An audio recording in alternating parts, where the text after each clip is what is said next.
continue to push these questions up till you get an answer. This is not the Christian church, you understand? We're not affiliated with anyone. We don't shoot from the hip. You understand? We don't shoot from the hip. We're going to tell the truth according to our studies and the men that are above us. You understand? So with that being said, like I have a topic, but just if a brother got anything that they seen or want to go into before Cap get in here, we can get into it. But I want to go into I don't see nothing as of yet.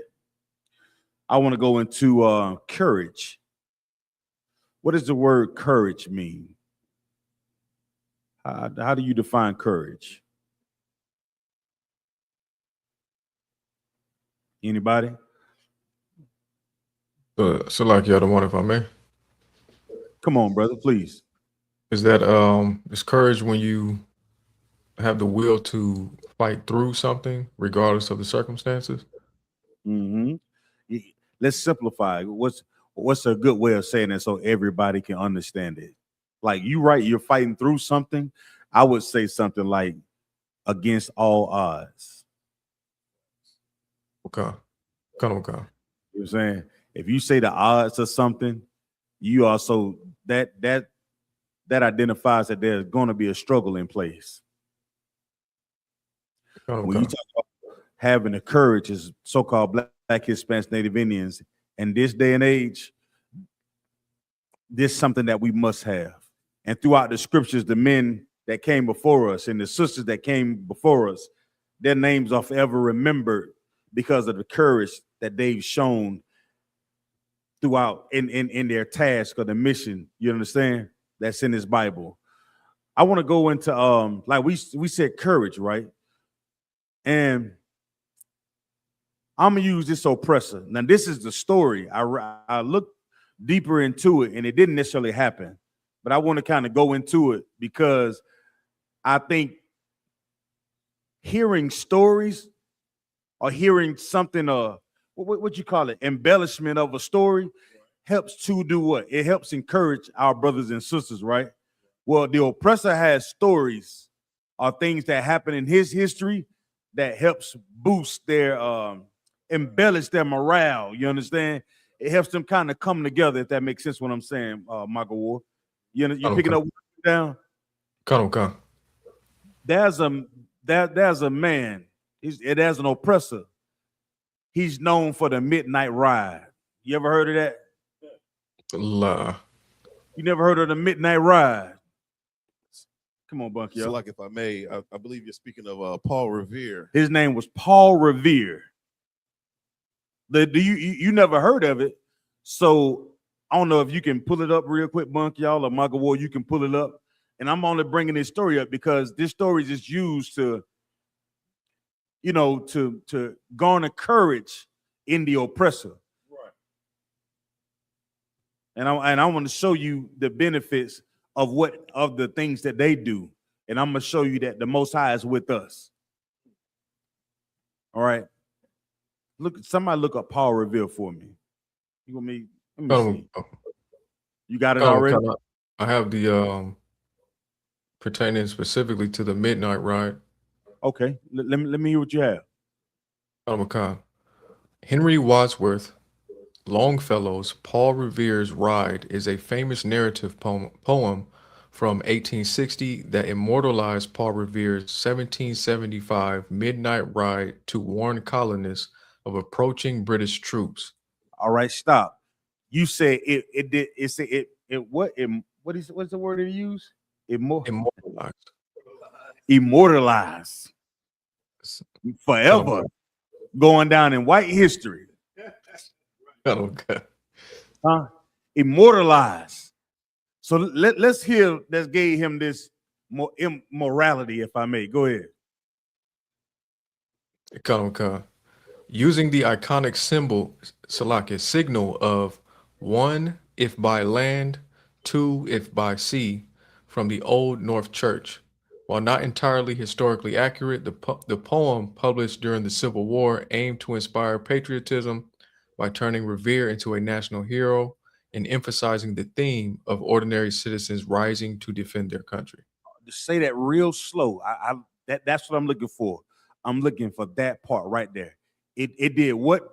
What was that sentence that you just read?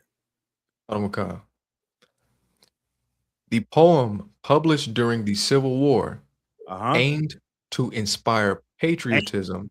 Aimed to do what? To inspire patriotism. So this was something that was specifically done, right? Okay. Aimed to inspire patriotism. Go ahead. By turning Revere into a national hero and emphasizing the theme of ordinary citizens. To do what? How many? What citizens? Ordinary citizens. Ordinary citizens. Come on. Rising to defend their country. Now, that's what that what the oppressor did when you say immortalize him, right? It turned ordinary people who would, on the contrary, may not have the idea of building up their nation. You understand? Okay. They were just ordinary, meaning maybe they weren't trained to fight. Maybe they was afraid. Maybe they were concerned with the affairs that they had going on. But this gave them a morale booster, right? Of ordinary citizens, right? Read on. Like Mm-hmm. It ends at that portion, though it does go into a couple key aspects of the poem. Okay, so I'm gonna try to speed it up so we can bottle it all up so that we can kind of move forward in the class. Okay, he was known, quote unquote. It was just a poem though, Bunk, y'all. Come to find out, this thing never really happened at all. Come to find out that he couldn't have went throughout the city saying the British are coming, the British are coming. Yeah, the Red Coast, because they was already occupied by the British, if that makes sense. This was so-called a secret operation, but it did one thing. And what do you think it did, Magawar? Because you just read it. What did it do? Riled the people up. Mm-hmm. It gave them a sense of fight. Okay. Yeah, you want to turn that on for them? Oh, Salaki. You understand what I'm saying? So this thing is known throughout history, and they teach this thing in the school. They teach all the time, the British are coming, the British are coming. You ever heard of that, Quadon? You never heard of that? Come on, what you got? Salakia, sir, you're absolutely right. You know, they teach this in school. This is some of the first lessons that you learn in grade school. Is about this folklore. You know, the oppressor is known for his, we call him the devil because of his lies. Right. And to come to find out, this it's not factual the way that it's told, Salakia. Right. Just like everything else. The British are coming. It's called the Midnight Ride by Paul Revere. It's a story about Paul Revere. Supposed to be this young devil that jumped on the horse when he seen the red coats coming or the British approaching. You never heard that in the school? But for Americans, right? For the oppressor, he hears this story and he thinks, oh, revolutionary. We fought for something. You understand? But what do our revolutionary heroes look like? They look at us as being, they give us the idea we have to be turned over to another nation of people. While Paul Revere was fighting against his captors or the people that was trying to occupy them. You understand? And that garnered the morality and the morale of the people to fight against the thing that was trying to control them. You understand what I'm saying? So the oppressor has his heroes. He has his folklore. He has his stories. He got everything in Mount Rushmore. You understand? The greatest 5 presidents. The Capitol Hill. The branches of government. Yeah. Military, Army, Air Force, Navy, Marines, executive branch of, legislative branch, judicial branch, all these things. Guess what we do? We look at it like, oh man, it's so great. You see why it's hard for us to really find a place in this empire? Because this is not our rest. You open up the Bible, you start realizing that, wait a minute, they destroyed our home. They destroyed our temples. They carried away all the holy things and they lock them away. They lock away our history into Kodam. I wasn't young. I wasn't a young man when the Lord allowed me to hear this truth. You understand what I'm saying? But I go to school to learn about who? Paul Revere and his goddamn conquests. The British are coming. But when we cry loud on the streets and say that the oppressor is here, what they tell us to do, Bunky, y'all? Get a job. Pull your pants up. Are we not under the same type of attack that they look at Paul Revere being a revolutionary for? As Black, Hispanics, Native Indians, are we not under attack? Have we not seen throughout history what has happened to our forefathers and our foremothers, our great-grandparents? Have we not seen them go through the struggles in the stripes in America, in this empire? All the other nations outside of this, the North and South America, Salakia. But when we cry loud on the streets, well, hey, they don't want us to speak on these things. They want us to bring it down. They want us to keep it quiet, Margaret Ward. You understand what I'm saying? Okay. Because if we understand the courage that the men in the I.S.U.P.K really have, brother, we could do what? We can inspire millions. That's why they have to minimize everything that we do. That's why instead of your talk show or instead of our classes getting 200,000 views per show, they may give us 5. They may give us 5, Margaret Ward. Okay. Because they know if we ever get over 5,000, brother, you know how many lives we could change?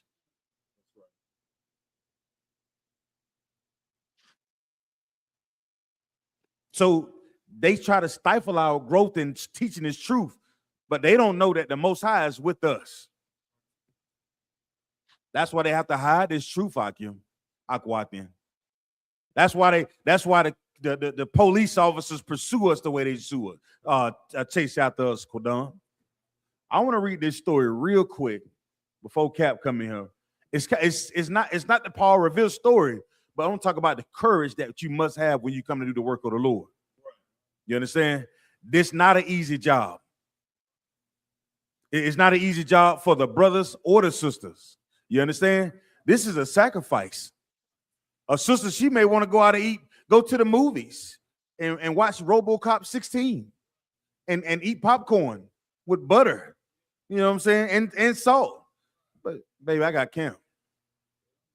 You understand? She may want to go to the Bahamas. She may want to go on a vacation. Yeah. But those things, they'll come. But we have to encourage each other in this moment. Because if you turn on the news, it leave you heartbroken, man. You understand? You open up, you begin to read the newspaper, it'll leave you heartbroken. You turn on this phone on the internet, it leaves you heartbroken. I used to look at World Star Hip Hop, and it got so damn negative. Every time you turn on, it was somebody fighting, somebody cheating, somebody stealing, somebody got shot. And then I started going past the World Star Hip Hop. Then I went to the World Star Babes, whatever, the World Star Girls. And then I realized that ain't Tawab either. I said, damn. You see what I'm saying? It's a double trap, if I may. Because now I'm looking past the violence, and now I'm looking at sisters as being just another piece of meat. That's how they do us. Either they gonna engulf you in the violence, you understand, and all the trauma that we face, or either turn our women into whores, turn the boys into whores, turn them into harlots, Salakia. With that being said, let me get the book of Numbers, chapter 13, verse 26. The book of Numbers, chapter 13, verse 26. Salakia. I know that was a long ass intro, but I just thought that kind of if you're listening to the class, you're like, why the hell is Zion going into this? The Most High, I'm reading the scripture and I'm like, damn, this is something that can be used to encourage a brother, to encourage a sister against all what, Magawar? Salaki, other one. What was the Against question? against all what? Against all odds. Against all odds. Okay. Who got it for me? Come on. This is the book of Numbers, chapter 13 and verse 26. And they went and came to Moses and to Aaron and to all the congregation of the children of Israel unto the wilderness of Paran, to Kadesh, and brought back word unto them and unto all the congregation, and shewed them the fruit of the land. Right. Now, do you know what's going on right here? You ever read this before? Salaki, I think this is when Joshua had went to, I guess, check out the land with a few of the brothers, came back in with the story of at least what was going on in the land of Canaan. Now you're a soldier. I want to put you in a soldier combat mindset. Do you know what a soldier would call this? I can't really think of the word for it, but I don't want to say like spying, but they pretty much okay. They're kind of checking out, surveying. I would call it a spy, or are you doing a recon? Okay. All right. Keep reading. Verse 27. Verse 27. And they told him and said, we came unto the land whither thou sentest us, and surely it floweth with milk and honey, and this is the fruit of it. Now let me ask you a question. If I sent you out to a recon and you found this and you brought this back to me, this sound like something. This sound like a land that is worth what? Worth having, worth living on. Yeah, that Most High in Christ. This is a land that is worth fighting for. You understand? This is a land worth, you know what I'm saying, worth going all out to really, you know what I'm saying, to really check it out. This is a, like you said, something that's a good recon. Sound like something that's worth fighting for. Okay, read verse 28. Verse 28. Nevertheless, the people be strong that dwell in the land. Nevertheless, what? Nevertheless, the people be strong that dwell in the land.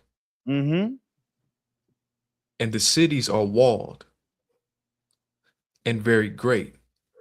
And moreover, we saw the children of Anak there. Now, what just happened? They just found out that they have some people that they have to fight against in order to take the land. So first, you had a reason to fight, right? A reason to have courage, right? And then once in verse 28, now I have a reason to do what? Doubt the fact that you have what? A reason to fight, or yeah. Now I just brought your courage down. I just discouraged you. If that makes sense. Oftentimes, every time when you learn this truth out, you're gonna learn this truth. You're like, man, now I got something to fight for. Now I have something to live for. You're gonna say, I mean, I found this truth. This is a place that is filled with brotherhood and sisterhood, and you're gonna be inspired. You're gonna be like, yeah. But then guess what happened though? In the process of you saying I'm gonna do this, here comes Satan creeping in, giving you a word to do what? Discourage you. You understand what I'm saying? It's giving you a reason to do what? Stop. Giving you a reason to come up with an excuse. That's what this place is. That's what America is in this empire. You hear brothers speak on you. You can't say you never heard of the I.S.U.P.K and Commander Jenny Hunter. You hear Commander Jenny Hunter speak, he'll have you ready to walk through a goddamn wall out. I promise you. He'd be ready to, jump in a fire with gasoline draws on. Just being there cooking. Like, damn, shit, That's Commander Jenny Hunter. But guess what the oppressor shows you? This is a hate group. And then what the oppressor will show you? What's the name of the thing, Bunk, y'all? APLC, SPLC. Yeah, that's the reason. If you read that and you read I.S.U.P.K, that's the reason. That's going to create what? A sense of doubt. Right? But once we come to find out the SPLC, we find out how dirty they were, Quadon. They were trying to create doubt in our brothers and sisters coming together, but we found out why. Because they was funding the KKK. They was funding all type of militia groups, Aryan Nation, skinheads. That's why we say the prayer. All the things that are done in private that we don't know anything about. And they are all done in private to do what? Discourage us. All right? Read on my... Salakia the one, if I may. Yeah, please. I had recently, earlier today, had seen, I think when we had a Passover in Raleigh at the convention center, Commander General YAHANNA was speaking, pretty much doing like a promo for the Passover. And I seen that the news crew had actually interviewed a rabbi, didn't interview Commanding General YAHANNA, and they did exactly what you said. They compared us to the KKK, and they called us a hate group, which was just absurd. Right out. So you gotta have courage and not be disencouraged by what we see from day to day. So we just read the first 2 chapters and the things they should be encouraged by finding the land that is flowing with what? Milk and honey. Now here go and that's why I said, nevertheless, they're strong people and they got great walls. Those giving that report, if you're not strong enough, if you don't have the courage to overcome the what? The odds, it may make you change your mind about what you could have. Read verse 29. The Amalekites dwell in the land of the south, and the Hittites and the Jebusites and the Amorites dwell in the mountains, and the Canaanites dwell by the sea and by the coast of Jordan. Read on. Verse 30.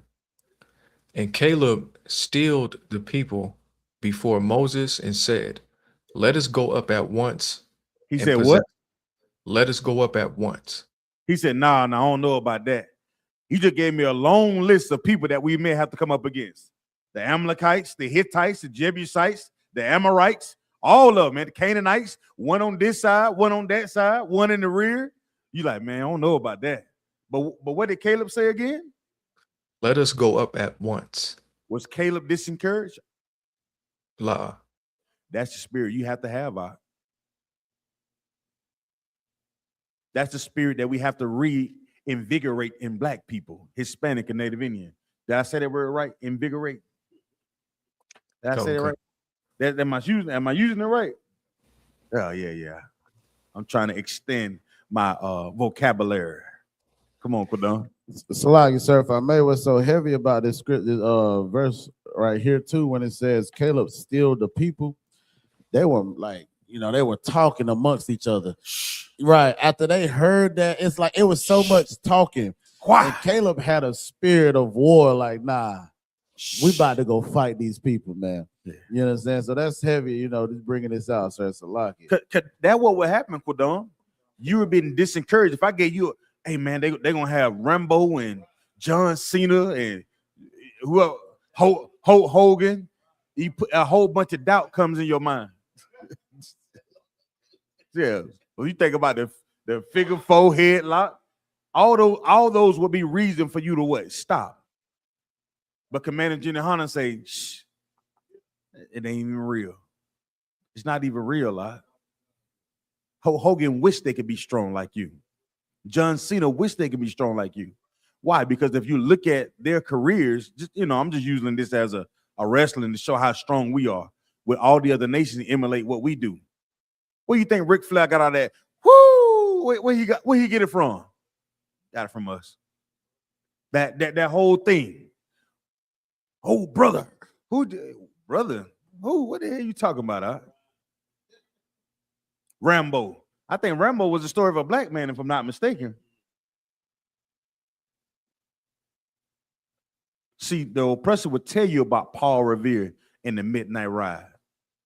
But you know but when you hear about Commander Jenny Hunter, you doubt Commander Jenny Hunter. You hear about Captain Nayathaq, you doubt Captain Nayathaq. You hear about Bunker Y'all, you be like, man, yeah, you looking for a reason. That's why the scripture say, Caleb said, steal them. Shh, stop all that noise. Pay attention. Read verse 31.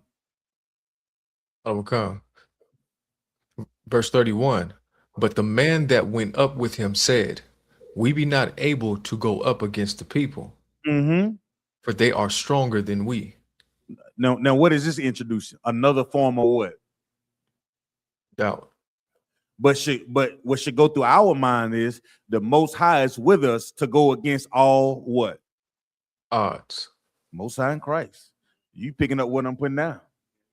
Read verse 32. Let's go. Khan. And they brought up an evil report of the land. They did what? They brought an evil report of the land. Oh, Salakia. It's Salakia. And with that, I'm going to turn the class over to Captain of 13,000. Captain Nayathaq Banyamyan. Y'all clap it up. Oh, you do not, Kim. We to our cap. What's that now? I did. You know what I mean? Keeping my ears close to the news. You know what I mean? Listening to some of these interviews that don't want to give the I.S.U.P.K, you know what I mean? You know what I mean? Big ups for all the, you know what I mean, hard work Commander YAHANNA been putting in, all the generals been putting in. You understand? All right. Now, where we at right now? We're at Numbers chapter 13 and verse 31. Somebody has a particular question on it? La, sir, we're just going to the process of Caleb them having courage to come up against all odds when they went into the promised land. Oh, meaning the courage to come up against their own people. Yeah. Oh. You know what I mean? That's something, you know what I mean, you're gonna have to have. You know what I mean? And give me where the Lord say he'll make your forehead harder than their forehead. I think it says something like flint or something like that in the Old Testament. You know what I'm talking about? So you're talking about in Ezekiel? You read it, let me hear it. Con. Just a second.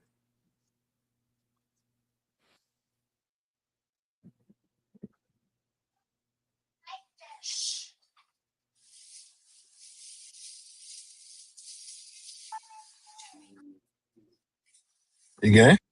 Con.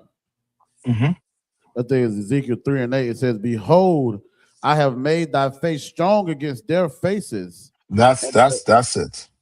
The Lord is saying what? Telling Ezekiel what? Said, behold, I have made thy face strong against their faces. He made his face strong against what? Their faces. Meaning what? So like it, sir, if I may, like he's standing up against adversity. Yeah, meaning, okay, yes, but it's more think at camp. What happens at camp? So like it, sir, we get so many scoffers, scorners, yeah, and we still gonna stand and do this work no matter who comes up against us. Okay, but you read that part over one more time. Yeah, Ezekiel what? 3 and 8, sir. Ezekiel 3 and 8, right? Con, sir. So hold on, let me get with you. Con. Ezekiel 3, verse 8. If I could start at verse 7, sir. Yeah, that's what I was thinking about. Go ahead. Con. It's the book of Ezekiel, chapter 3, verse 7. But the house of Israel will not hearken unto thee. Hold on. No, brother. You got to start all the way up to 4. Black. Okay, all right, Con, sir. I got you. Yeah. This is the book of So Ezekiel. brothers and them, you get the context. You understand? Brothers, this is getting context. Go ahead. It's the book of Ezekiel, chapter 3, verse 4. And he said unto me, Son of man, go, get thee unto the house of Israel, and speak with my words unto them. You understand? He telling Ezekiel to what? To go speak what? To the children of Israel, sir. Yeah, to the blacks, Hispanics, and First Nation people. He's telling Ezekiel to go do it. You understand? Like the manager YAHANNA commanded us to what? To go out on the streets and teach blacks, Hispanics, and First Nation people. That's right. Read on. Verse 5. For thou art not sent to a people of strange speech. Hold on. He's saying you're not sent to a people of what? Of strange speech. What does that mean? So, like I said, if I'm not mistaken, there's a precept that it says that is a nation of language we would not understand. Would that be what it's talking about? No, read it one more time. It says, for thou art not sent to a people of a strange speech. So you say you are not sent to a people of a strange speech. Meaning what? That these people what?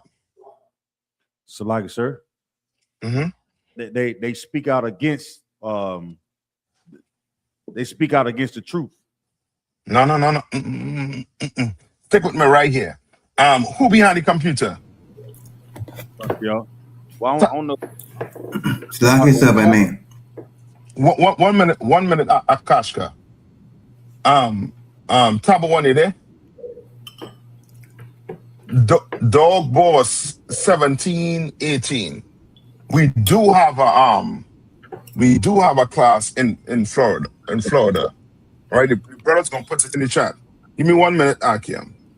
Come on.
Put it right here. Just put the Florida contact right here, so the brother have the number to reach out. Come, come.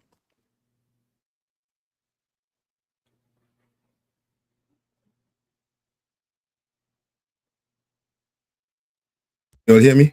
Testing. Come on, sir. We can hear you loud and clear. Come on, sir. Testing. Can you all hear me? Come. We can hear you, sir, loud and clear. Akim, you okay hear me? Come. Check. Can you hear us, sir?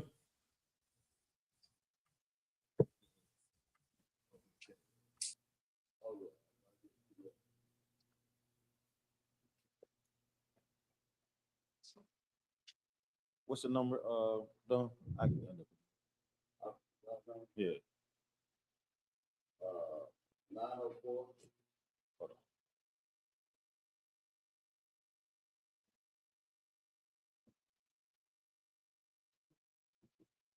And that bitch skipping all over Bunky. I'll take that number to FLA school. That bitch skipping all over.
Salaki, can y'all just hold tight till Cap come back in?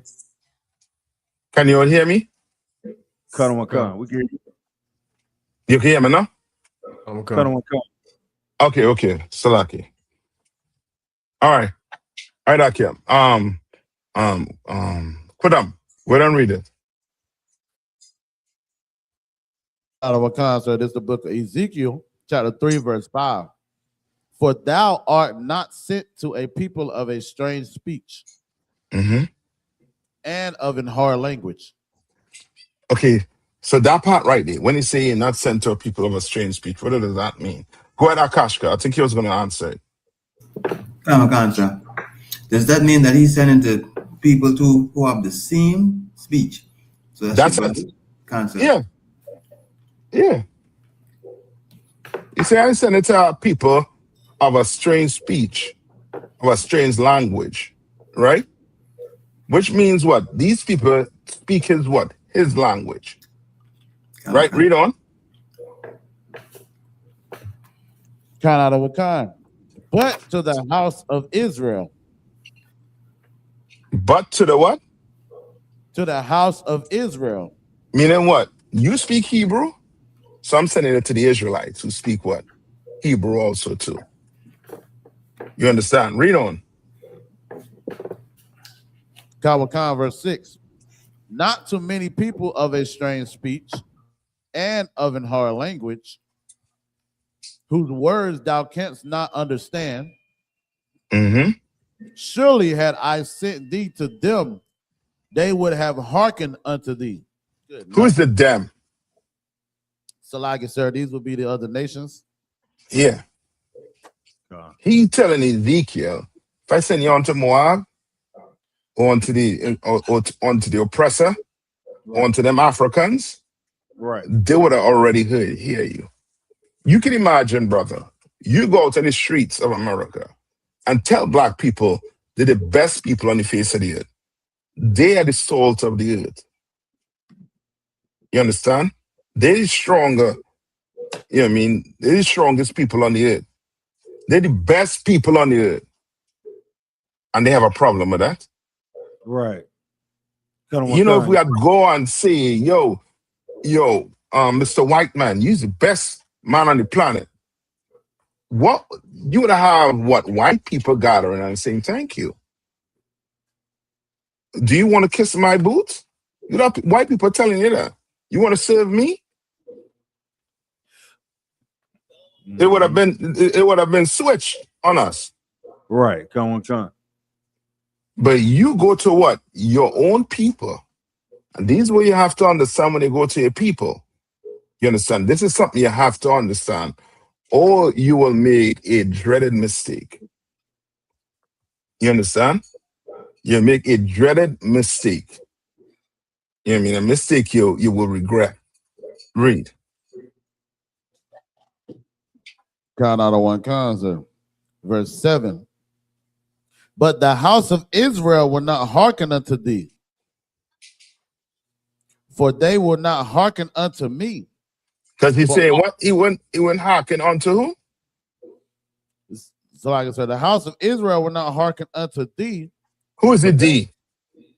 Ezekiel here, sir. Yes. Read on. Kind of a con. For they will not hearken unto me. That's why it's so stupid to say I'm not following man. Right. It's stupid. Why are you following a man? Well, if you ain't following Ezekiel, guess what? You wasn't hearkening on to who? The Most High. Yeah. And Ezekiel is a what? Man. Yes, a man of God. You understand? He ain't just a regular man. He was a man of God. You understand? He was a prophet of the Lord. So if you're not hearkening on to Ezekiel, then the Lord say what? Well, for sure you ain't gonna listen to me. You understand? And that's a big cop-out women do in the Christian church. I ain't listening to no man. Jesus Christ is my man. We know why Jesus Christ is your man. We know why you're willing to share Jesus Christ. Because he's a figment of your imagination. You understand? He ain't there, flesh and blood, in front of you, sitting down, telling you, don't wear a dress to go to church. As a matter of fact, don't go to church. Don't do it. You understand? Christ not there to tell you, shut your mouth. You understand? Christ not there to correct you. Come on. It will be another excuse for them not to listen to a preaching prophet of the Lord, a man of yes. God. That's why they say that. Yeah. But in the Bible, it shows you the Lord pick a man that you are going to have to do what? Follow. Again. The white man is the devil that the Bible speaks of. That's right. For sure. You right too, dog boss. They do listen to that Christian pastor though. You sure right. They've been there sowing $1,000 seeds, Bunky, y'all. 1,000 plus 1,000. 1,000 plus 1,000. Ain't that what he told her? 1,000 plus 1,000. What's the other one? He said, shut the doors. Close the doors. Ain't that what he was asking for? Close the doors. Brother, you hit the nail on the head with that one. They do listen to the Christian pastor. What he said, $20 for the whole congregation? Yep. Everybody in the congregation? Y'all hold tight. I think we're experiencing some technical difficulties today. Y'all bear with us, Baba Kushar. If you have any questions, please put them in the chat. Put them in the chat. Cap will get to them. We'll answer them. Go ahead and subscribe to the channel. Like and share, Baba Kushar. Hold tight.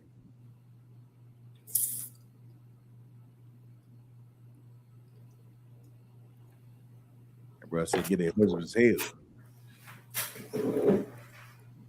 Get out of pasta, macaroni, and cheese. You can't see that?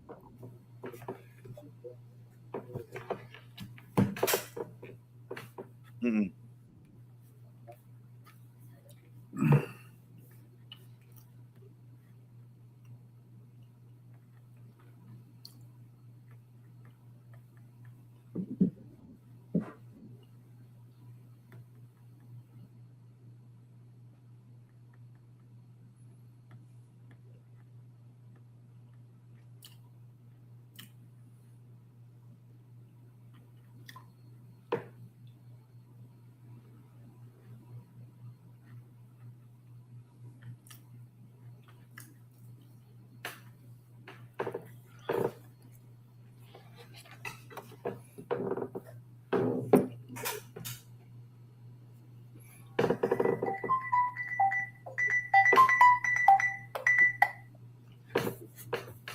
That's us.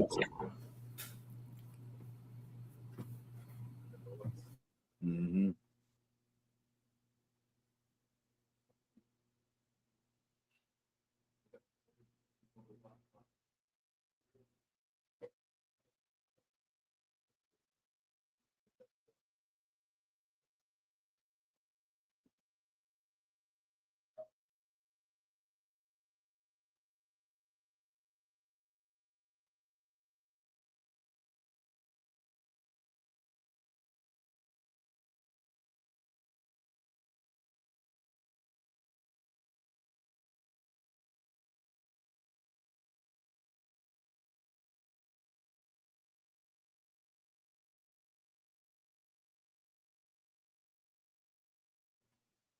Check. Can y'all hear me? Okay. Y'all give it a second. Cap gonna come right back in, but I want to start with, you know what I'm saying, what he said. I want to start at verse 6 again, Kodam. I thought that was so heavy. Count on one concept. There's a book of Ezekiel, chapter 3, verse 6. Go ahead. Not too many people of a strange speech and of a hard language, whose words thou canst not understand. Right. So what Akashka said, like, you send it to your people. Like, this not something that's foreign. You understand? I'm sending you out to somebody who's going to understand what you're saying. You understand? This should be something that's what? Yeah. Do what? Easy. You know what I'm saying? This should be something that just, this just fall right in place. Right? Go ahead, Kodon. Surely had I sent thee to them, Mm-hmm. they would have hearkened unto thee. But if I would have sent them to the ones that didn't understand, but they would have figured it out. They would have found a way to do listen. You understand what I'm saying? That's the other nations. That's how they can play like they're us. You know what I'm saying? They playing like they're us, but they're not us. Read on. Verse 7. But the house of Israel, but the house of Israel, the so-called Black, Hispanics, and Native Indians, go ahead, will not hearken unto thee, for they will not hearken unto me. What is it? Now give me another way of saying this. So like it, sir, with what the Most High is saying, which is so heavy, he's saying that, Ezekiel was sent by the Most High. So it's not them that they're not listening to. It's the one that sent them. Yeah. Not only was he sent them and talking to them in a way that they can understand. It wasn't nothing strange to them. Right. But they didn't just reject Ezekiel. They also rejected who? Yeah. When we out on the streets and we telling our people put down the drugs and the alcohol from overindulging. You know what I'm saying? Anything that has you turn away from the Lord, we ask our people to stop doing those things. So when we go out on the streets, we go out. We these are not our words. We're going out using the words of the Bible. So when they reject us, Quadon, they just not rejecting Quadon. Right. Who they rejecting? The Most High, sir. But when something happened because they are rejecting what the Most High saying, who they call on? The Lord. You see the problem? You see what happened? You reject us because I'm talking to you plain, but you think the Lord is supposed to come to you in a burning bush.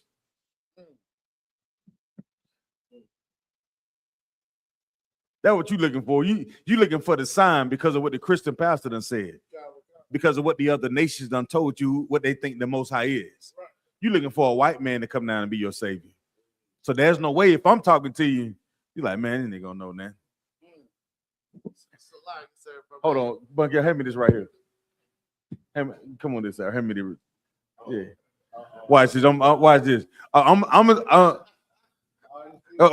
this. I'm gonna see if this makes a difference with brothers. Now, what if I had a black face behind this picture here, and it say, "Niggas, you are the Lord's chosen." We will believe this shit, Salaki. This Michael, we'll listen to this. You are the Lord's chosen, Black, Hispanics, Native Indians. We'll listen to this, but when I get here, they're like, I don't know who he is. I don't know who that brother think he is. Salaki. Oh, Salaki. And with that, I'm gonna turn the class back over to Captain 13,000, Captain Nayathaq, Banyamyan. We good to go, Cap? Yeah. Try to hold me down, man, but they ain't doing that. They're doing it the proper way. Yeah. But go ahead. I think put on your reading, right? Wakana, sir. Go ahead. Wakana is the book of Ezekiel, chapter 3, verse 7. But the house of Israel will not hearken unto thee, for they will not hearken unto me. Read on. For all the house of Israel are imputed and it's like you're hard-hearted. So what does that mean? So I can, sir, if I may, we know anytime a prophet comes to speak to the children of Israel, they always come in the Lord's name. So the Lord is saying to Ezekiel, it's not that they're not listening to, it's me, the one that sent you, that they're not listening to, sir. That's correct. But this last part you read here, for all the house of Israel are impudent and hard-hearted. What does that mean? What does impudent mean? In the blue letter Bible, sir, the impudent means I don't want to use that. Slack. You got a bunk here. Impudent. It says impudent means not showing due respect for another person. Impertinent. Yeah. You say you're a priest and prophet of the Lord, right? Yeah, that laugh. You hear me laugh at you? You just some nigga from Fayetteville. Right. You ain't no prophet. You understand? Like you trying to give them proper counseling on, sex is marriage. Sex is what? Are you crazy? What church you have? How many members you have? Mm-hmm. Hey, we gonna meet people who are just, I mean, you'll go put a video up. I think Iraq sent me a video that you all did. As I read a couple comments on it. When you are watching the video and reading the comments, but it's like, are we looking at two different things? Yeah. Are we looking a black man talking to a young brother, trying to correct him or show him the right way? I mean, with the Bible, and just laugh, sarcasm. Something wrong. No, they are what? Impudent and what? Hard-hearted. Yeah, meaning they what? What's the street term for it? A hard-hearted person. You're hard-headed. You're hard-headed and you're what? Stiff-necked. Oh, yeah, stiff-necked and the old school way, what? You're stuck in your ways. Common concept. Yeah, you like me, right? You want to be with me. Well, you had to like who I am. No, I don't. You don't have to settle for that act. You don't have to settle for that. If she wants to say how you met her, then let her be. You understand? Likewise, sisters.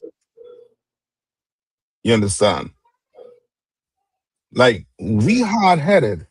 Like somebody coming to you and telling you, hey, the Lord give us certain things to eat, certain things not to eat. Nah, I eating anything. Will you eat a human? No, now you're getting ridiculous. How I get ridiculous? A human is meat, right? Bless the meat and, eat it. Go ahead. Nah, you getting ridiculous. All right, no sweat. You'll eat a vulture. Now you see where you're going with this? You understand? Like now is to the point where you want to eat whatever you want to eat. To hell with the Lord. To hell with whoever coming to tell you about it. Now you want all the nutritional value, things you're gonna get from it. You want that? Okay, I'm gonna give it. Pork is not good for you. The meat is bad. Because you get high blood pressure. You might have to cut one of them limbs off. The doctor is going to tell you stop eating shellfish. You understand? The shellfish, the shrimp is a cockroach of the ocean. What more you want me to tell you? You don't find a shrimp look like a cockroach? Yeah, Just in the water? Yeah, and then I saw a disgusting picture with some sister leaning up on some car with some crab legs. You know what I mean? Because they like crabs so much. You know what I mean? These days you got a young thing, you nigh on, if you didn't take her to lobster, you losing it that same day. You understand? That's how bad things become. Where we here now, we trying to tell black people they're gonna have to turn from their ways. They gotta do it. And that's why, you go in and tell your uncle, your aunt, your cousin, your mother, your father, and they like, nah, this young nigga, I know I put Pampers on this young nigga. He come and tell me about the Bible. You don't know the Bible. I teach you. I'm older than you. That's the type of answers you're gonna get. You're in my house. Stop disrespecting me. You're gonna tune down. You're gonna start getting answers like that. Why? Because they had hard. They're stiff-necked. Right? Read on. Verse 8. Behold, I have made thy face strong against their face. So now he's telling Ezekiel he's going to do what? I have made thy face strong against thy faces, so like against their faces, and their foreheads strong against their foreheads. You understand? Meaning what? Salaki, sir. That he basically giving them everything that he needed to go and get, you know what I'm saying, to really to deal with the people in a way. You know what I mean? No matter what they do, he pretty much Give him a little more. Remember, he telling you, he made you what? Your face what? Hard. We say hard against what? Harder than what? Whatever they gonna bring to you. Harder than their faces. Meaning what? Is Ezekiel okay? What will make your face not hard against their face? Salaki, sir. Come on. You agreeing with him? Yes, meaning what? You doubting what you do. Meaning you're double-minded. Come on. You are going to have to be like the Lord say you cannot eat pork, crab, shrimp, and lobster. Come on. No. No, you cannot. That's why when you go on them streets, you better stand on business, even if it costs your life at camp. You understand? Even if it's cost your life, meaning what? The Lord say you can't eat pork. Nigga, I'm coming back here and kill you. You cannot eat pork, crab, shrimp, and lobster. God is against it. You gotta let them know. You know how much time I've been at camp and they done threaten Commander General or one of the generals about saying they're gonna go back and get this, that, the other. Say, nigga, go get it and make sure and aim straight. You know, you all like to spray all over the place and kill everybody else except the one you say you're going to unalive. You understand? That's making your face hard against their face. Come on. You understand? Yes, sir. Like the Lord is telling you how to deal with them, with your people. With black people, it ain't gonna be, you know what I mean, no hugs and kisses bringing us into the kingdom, man. It's going to be, yo, Negro, you gotta wake up. It's almost like a jolt, like you had to speak some sense into them. It's gonna have to be a shocker. No, the Lord hates the white man. The Lord said to separate from these nations. You can't butter it. You can't, you know, package it in some candy wrapper for black people. You're going to have to tell them it straight up. You understand? You want to live? Then you're going to have to do what the Lord say to do. Ain't no getting around it. You understand? Can't come through the back door. That's why the Bible say, what? Wide is the gate that leadeth to what? Destruction. To destruction. You had to find that what? That narrow path. That is one west. I.S.U.P.K under Commander General YAHANNA. That narrow pathway. You understand? Where now, it ain't, you can't just say, you know what? I'm going to take a smoke break. No, a brother will be right there watching you saying what? You better out that shit. And if you don't do it, we're going to counsel. You understand? Let me straight and narrow. Go ask some of these other black people, Hispanics, who heard about the U.P.K and decide to go join some other group because they want to hold on to some sin. And they know in the U.P.K, we don't have a what? Sinners. We don't. You understand? In here, man could have what? More than one woman. You know that, right? That don't mean you get a license now to go do what? To go play the big, you some Western gunslinger. And you shooting off wherever you want to shoot off. Not in here, brother. Wherever you shoot, you're going to hold. That's yours. The rest of your life. Wherever you break, it's yours. You're going to keep it. You understand? Don't play that up in here. All right? Any more? Yes. Dog boss. Yes. Holding them accountable. That's right. These other groups don't hold their members accountable. They don't. But in here, oh, you're going to be held accountable. You understand? So like, Yeah. I think you said something about Flint in this chapter 2, didn't you? Yeah, read on. You'll see. What this is verse 9. It says, as an adamant harder than flint have I made thy forehead. And you understand? And that's where the Holy Spirit comes in with what? With giving you what?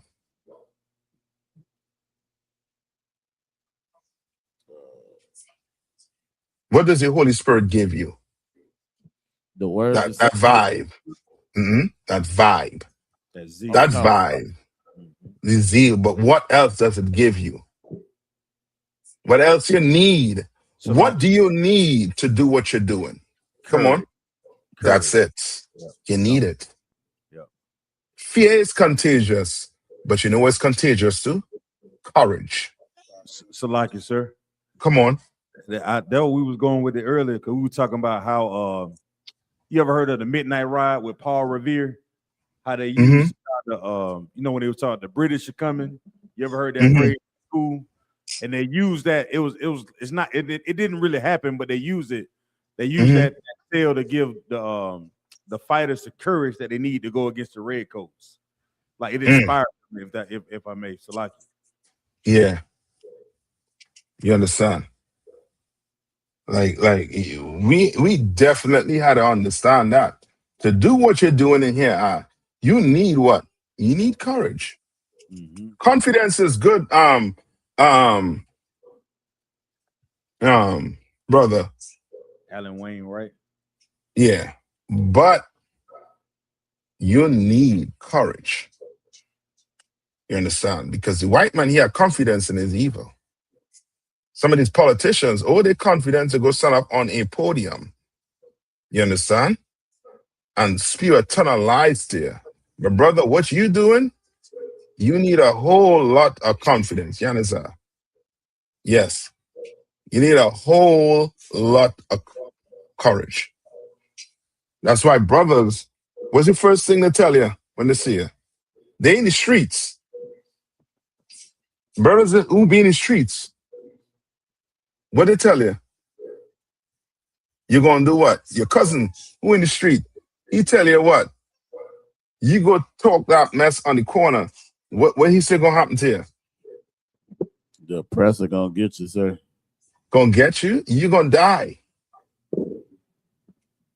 You understand? Ain't just getting you, ain't just slapping the cuffs in there. You are going to die on that corner for what you're saying. And the Lord say he made what? He made your face harder than what? Flint. You know what flint is, right? That material. Where's used flint for? So I can say, is that a stone or something like that? Yeah. Where's you? I think that's one of them stones where you click it together, you see sparks, you can use it to make fire. Or you can sharpen a knife. Yeah. You understand? It's hard. You understand? It's up there in the, you know what I mean, in the strength when it comes to material. You understand? And he's telling you that he's going to make you what? Read it. It's the book of Ezekiel, chapter 3, verse 9. As an adamant harder than flint have I made my forehead. Read on. Fear them not. He's telling you what? Do not fear them. Be the biggest drug dealer on the corner. Do not what? Fear them. You understand? It could be a crowd. You know what I mean? What they call the Kentucky 8. Do not fear them. You understand? The brother's mission to Acuna. Do not fear the mark. Read on. Fear them not, neither be dismayed at their looks. Don't be dismayed by the long scar, you know what I mean, on the face. Or the grinding at the teeth. You know, like they can't come. You know what I mean? Or you know what I mean, this square up. Or you know what Judah like to do? When Judah start doing this, what I mean? When you're talking to Judah, and you know what I mean, you're arguing with him, and he starts to do this. What does it mean? They're ready to fight, otherwise. Yeah, they're ready to fight. Well, brother, you gotta be. And let's get it on. You're trained for it. You're trained to defend yourself. Read on. Count out on one kind, sir. It says, neither be dismayed at their looks. Right. Don't get thrown off by their appearance. You understand? By the gesture. Don't get thrown off by that. Read on. Though they be a rebellious house. Though they be what? A rebellious house. The Lord know black people are. Who the best know black people but the Lord? You understand? Read on. Verse 10. Moreover, he said unto me, Son of man, all my words that I speak unto thee, receive in thine heart and hear with thine ears. You understand? Like he trying to tell him to do what? What are you trying to tell Ezekiel? So, like, sir, if I may, it's like he's more so telling him to understand what he's teaching him or telling him. Please understand what I'm trying to receive and understand what I'm trying to get you to understand here. You understand? And remember what Moses did. Moses, you know, with everything that he did, that one thing he did was try to take what? Credit. You understand? It's like a bit different on the topic, but it just shows you don't want to be the person who thinks what? So like come on. You don't by yourself. Don't what? You don't want to be the person that thinking you're doing it by yourself without the Most High's help. Well, that of course, but you don't want to be like saying, well, the 2/3 that you were going to die. Okay, sir. You don't want to be that. You understand? You remember what Paul said? Paul said, I wish what? All Israel could be saved. That all Israel could be saved. That's what he wished. So he went out and just did what? Just teach. Yes, meaning, and what we say in the Bible, he went out and just what? Fish. He just cast a net. And who hold on to it? He bring them in. He went out and fish. That's what you ought to go and do. You go fish. Brothers and sisters will come and say, well, you know what? Maybe if you didn't say it like this, maybe you will have people coming in.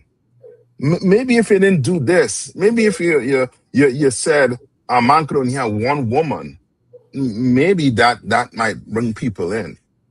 Maybe if you allow us to eat some pork, or maybe if if you don't speak like that to everybody out there, maybe people will come in. No, hell no. And switch nothing up. You understand? Go on. Kind out of one kind. It says in verse 11, and go get thee to them of the captivity unto the children of thy people. Right. So he basically telling you to do what? Man, go get them. I know they're going to what? They're going to rebel. Remember what Moses had to put up with? Moses went up on the mountain to plead with the Lord. And he was coming back down to tell the people what the Lord said. And he was hearing what? They said Moses thought he was hearing them what? Striving. Striving against each other. And when he came down, he realized they were doing what? Serving other gods. Yeah, they were fitting to serve another god. They built a golden calf. You know, it's just for you to tell people, yo, take your gold earring out. All the gold earring. Everybody. Meaning what? They want everybody to what? To invest. Mm-hmm. You understand? Everybody had to put in to make this golden calf. You understand? And the Lord just what? What did the Lord just do for black people? Salakia delivered them out of abundance. Well, yes, but you gotta give me a little more. To deliver them, how did he deliver them?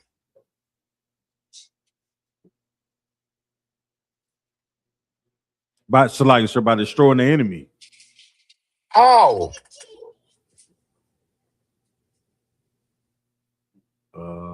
You're right, free them out of Egypt, but how?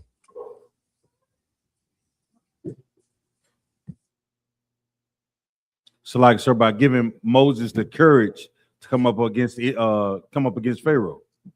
Yeah, you're right with what you're saying by trying to paint a picture for you. So black people, you will understand how hard-headed Negroes are going to be at. Come on, Khan.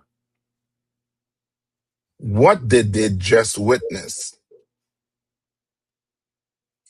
The Most High being on their side.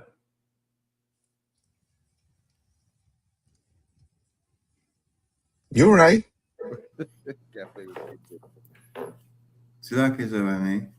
Come on.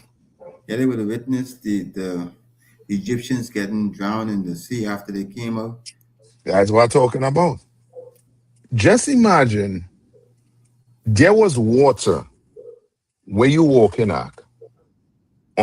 You see water on the left and on your right, and you walking on dry land. Then you witness the Egyptians coming behind you on chariots. And then Moses lift his rod up, put it down, water close back. Everybody drown. Like that should do something to you, right? If you're normal. That should have been like, I don't ever want to disobey this, Lord. But we did that. So so the Most High is trying to paint a picture in Ezekiel's mind what he has to go up against. You understand? Like what we have to go up against is black people seeing what's taking place, seeing it. You will go talk to them and they will acknowledge, yes, this is happening. And then the solution is what? To segregate. Then it's, hold up now. Hold up. So you telling me, and okay, segregate is one thing. And then we can't have interracial marriage. Hold up. No, I can live separate from them. But you telling me I can't have a white woman?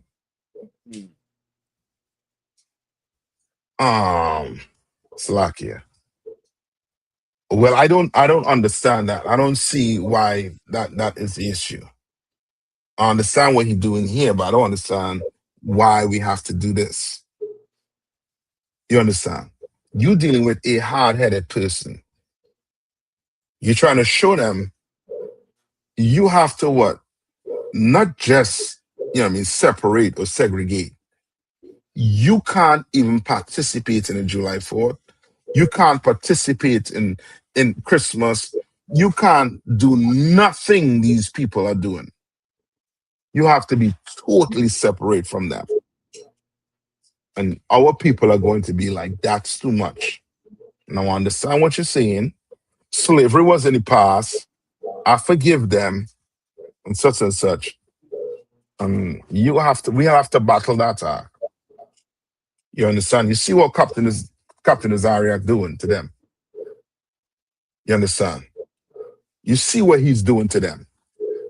Turning the whole world upside down. But we dealing with people who are what? Who heads are harder. Mm-hmm.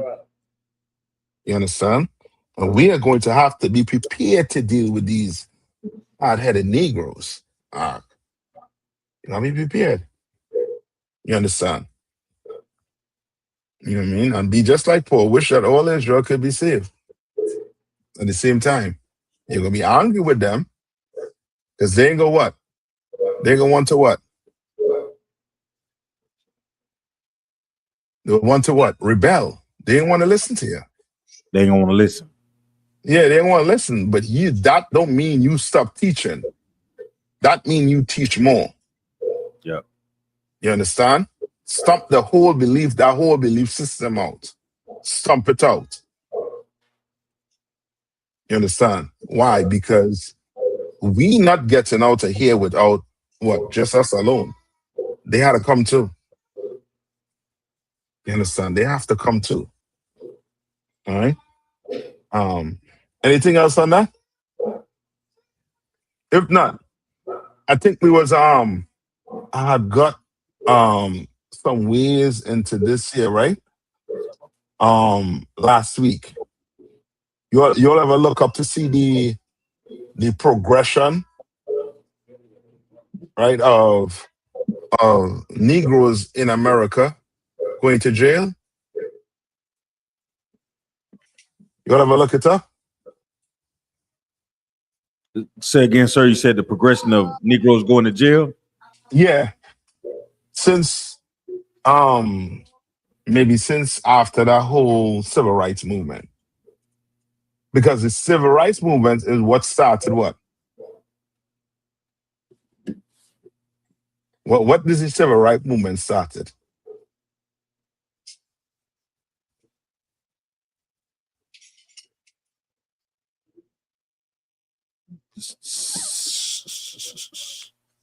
Hold on. Dog boss, you're right. With that part also too. I didn't see that. Yeah, all the marvels the Most High did with the plagues. Yes. You're right. Right? What did Martin Luther King with that civil rights movement did to black people? Flag you, sir. Come on. Integration. Yes, what did it do to black people? It hurt them. Yeah. Hurt them how? Why? Because it hurt with businesses, of course. You heard the numbers that Commander Johanna and them generals bring out on the show. That number was ridiculous for them Asians. The amount of stores they have and the amount of revenue that come from those stores. You understand? And then of course, when he gave us the stories, it gave us some encouragement that, we're waking up, but we're waking up real slow to it. You understand? What Martin Luther King did, this started a downhill spiral for black people. You understand? Come on. Like before him, we at least knew who the enemy was. We knew who the enemy was. You understand? We know the enemy wasn't your brother. We were, we for sure, it was clear. But today, in 2026, black people don't even see the inequality how to put it, the imbalance, I mean, it have on our society compared to the oppressors' society. The systematic, I mean, destruction that it done did to us. I mean, if Ira was here, I'd tell Ira to read one of those messages from one of the videos he did of a brother to show you that, I mean, we not there. And that's why we have work to do. A lot of work to do. All right. Let me see. Oh, hold up. I think we had a question earlier on too. I think Yasaka had a question. I think Romans 9 and 16.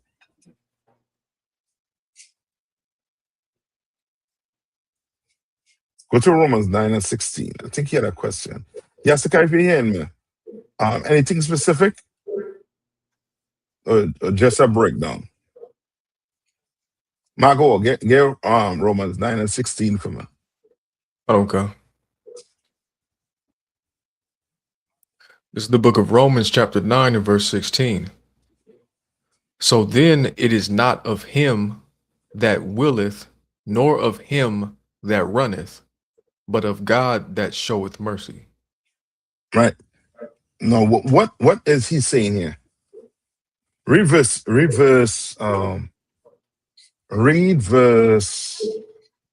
14. No, start at 13. This is the book of Romans, chapter 9 and verse 13. As it is written, Jacob have I loved, but Esau have I hated. All right, one of the most bedrock. And the son, bedrock. He's saying what? For Jacob have I what? Loved. And but Esau have I hated. But you see Esau, the so-called oppressor, the white man, I hate him. The Lord said that way in Malachi. And it tells in his Zondervan, Compact Bible Dictionary, that he's the only nation when Christ returned that is not going to receive any what? Mercy. Any mercy. And he would have earned it. He had us in captivity for over 400 years. And brother, he ain't let his foot off our necks as yet. He ain't do it. The Lord giving him a chance. But brother, he ain't doing it. So since you don't want to show mercy, you think the Lord going to show mercy to you? I don't think so. You would have earned everything coming to your oppressor. You have earned it 10 times over. Right? Read on. Okay. Verse 14. What shall we say then? Is there unrighteousness with God? Is there what? Is there unrighteousness with God? So he's saying, since God loved Jacob and hate Esau, is God unjust for loving Esau and hating Jacob? That's the question being posed. Right? And what will people say? What would I have to say? You'll never bring this to your uncle? Or to your auntie, to your mom and them, and what they tell you when you show them that? Akim? So you just keep the truth to yourselves. What they tell you when they show them the scripture? And ask them, is God unrighteous? What do they start saying?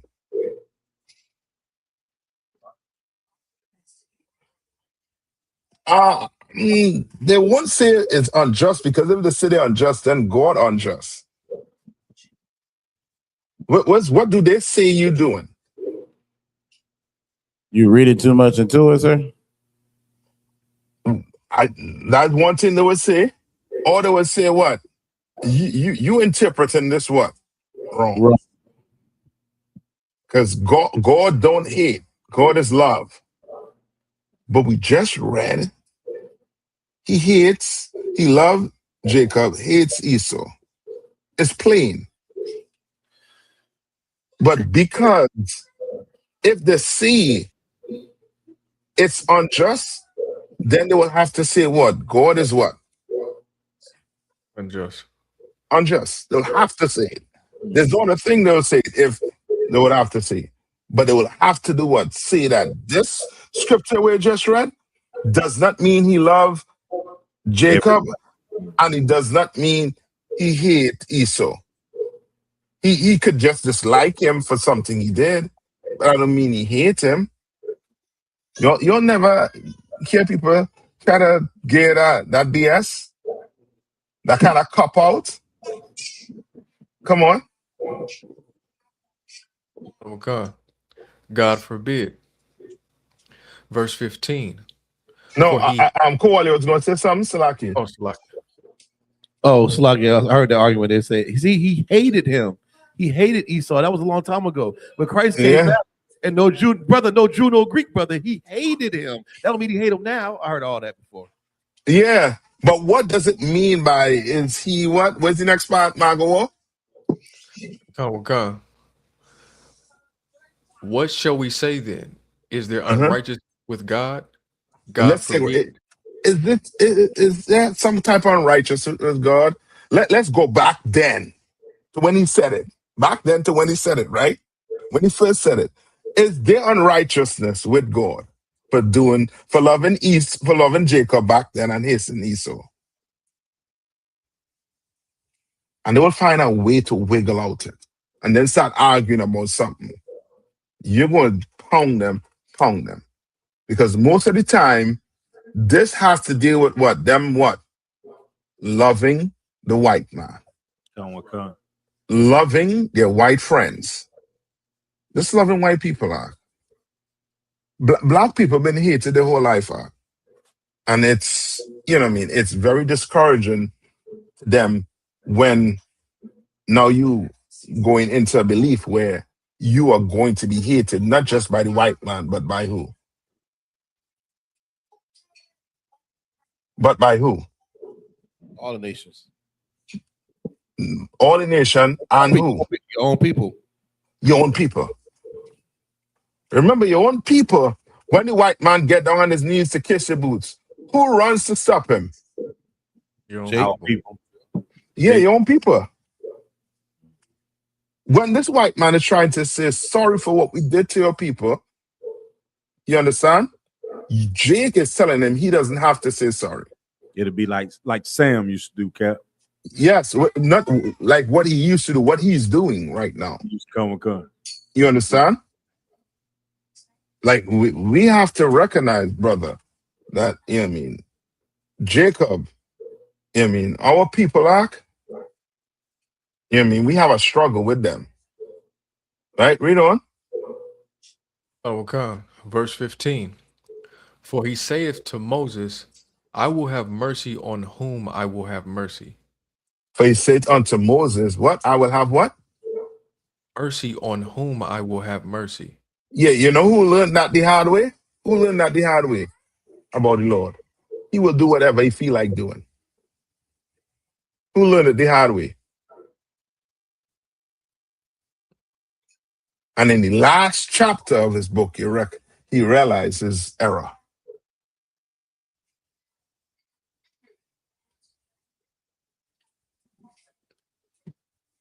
Who learned it the hard way?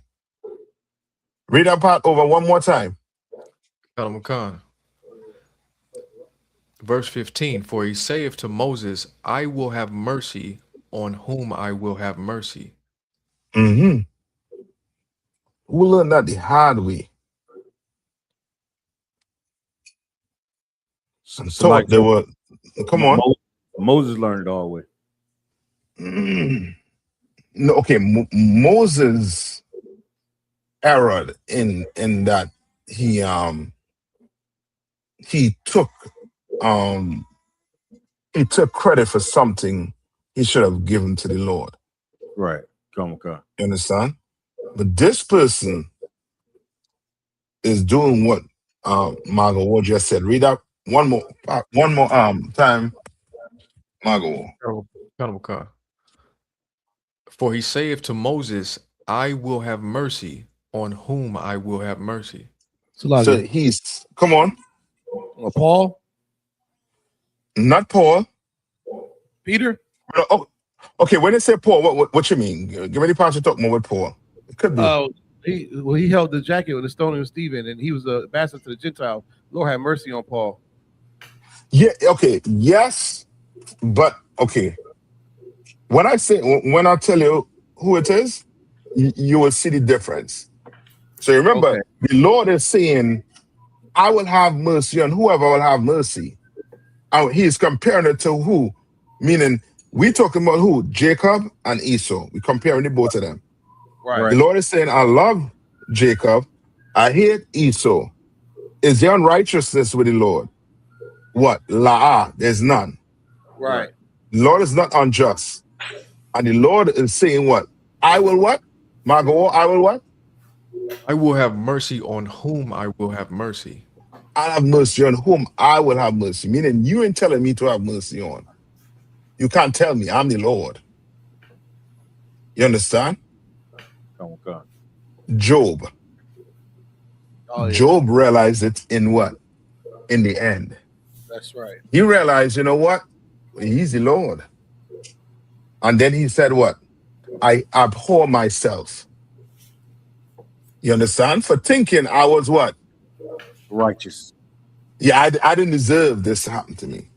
All of this to happen to me. If the Lord decide to take your big Torah, it's gone. Shalom. You understand? If he decide to take that dog, get him nurtured, spend thousands of dollars to get him, you know what I mean, to the way he looking, and the Lord decide to take him, that's the Lord. He's the Lord.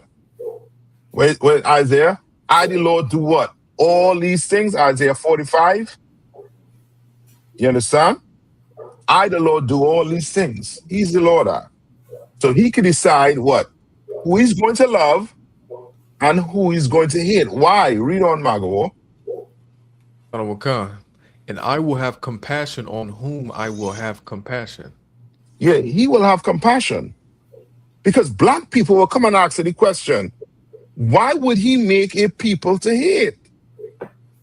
Good question. He's the Lord, right? Yes, well, can he not do it? Can he not make a villain? Can he not make a hero and a villain? And want to see the hero fight his way through and stay the hero? He can't do it. That's the Lord. He could do it. Read on. Verse 16. So then it is not of him that willeth. There's not of him that what? Willeth.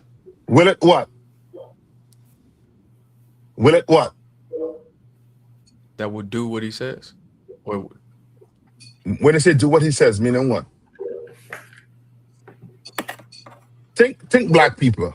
What black people will it? Think your uncle and your aunt. What do they will it?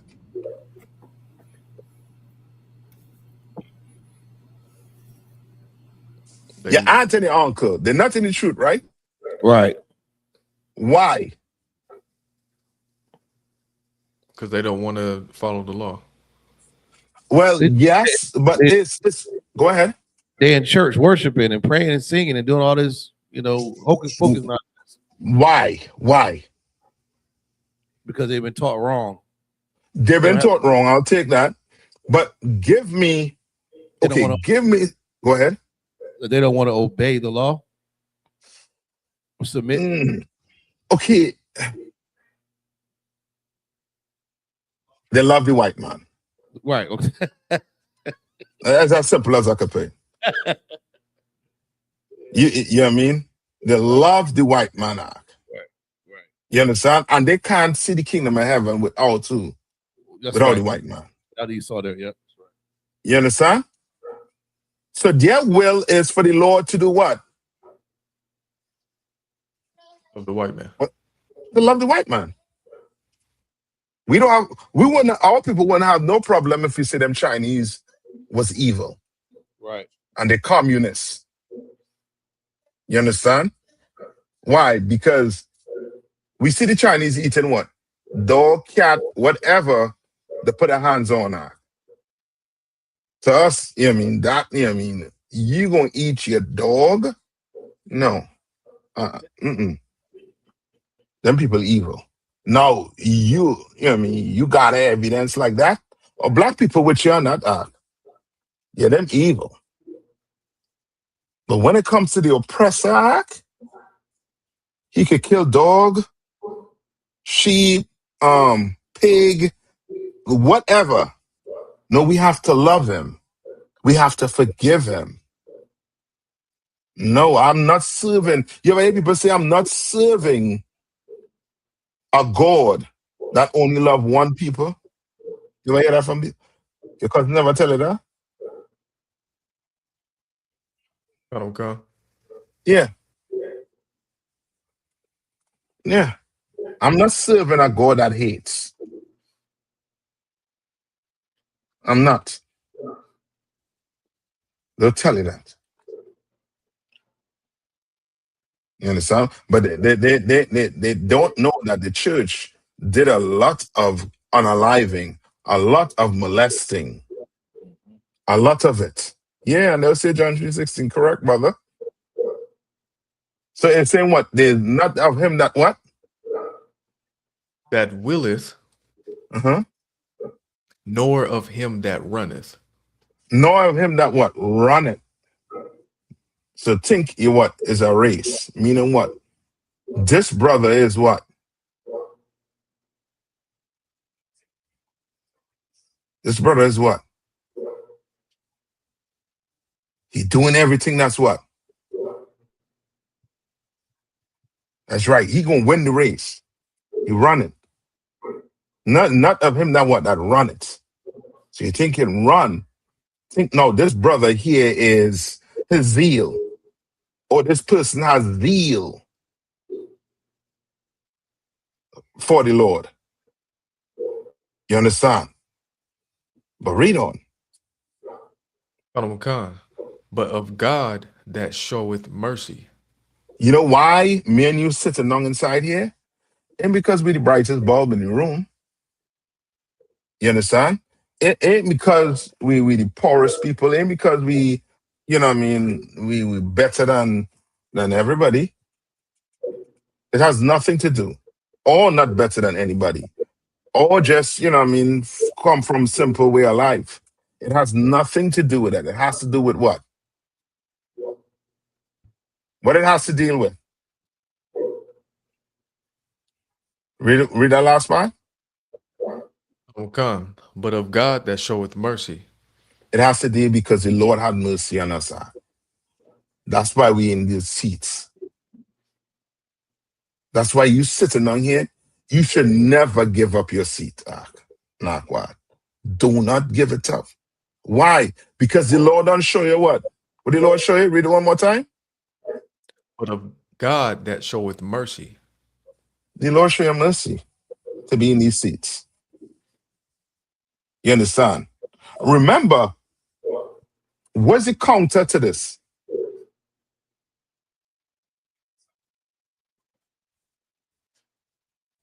Now, let me ask you a question. Does Christ want everybody in the truth? La. So what does that mean?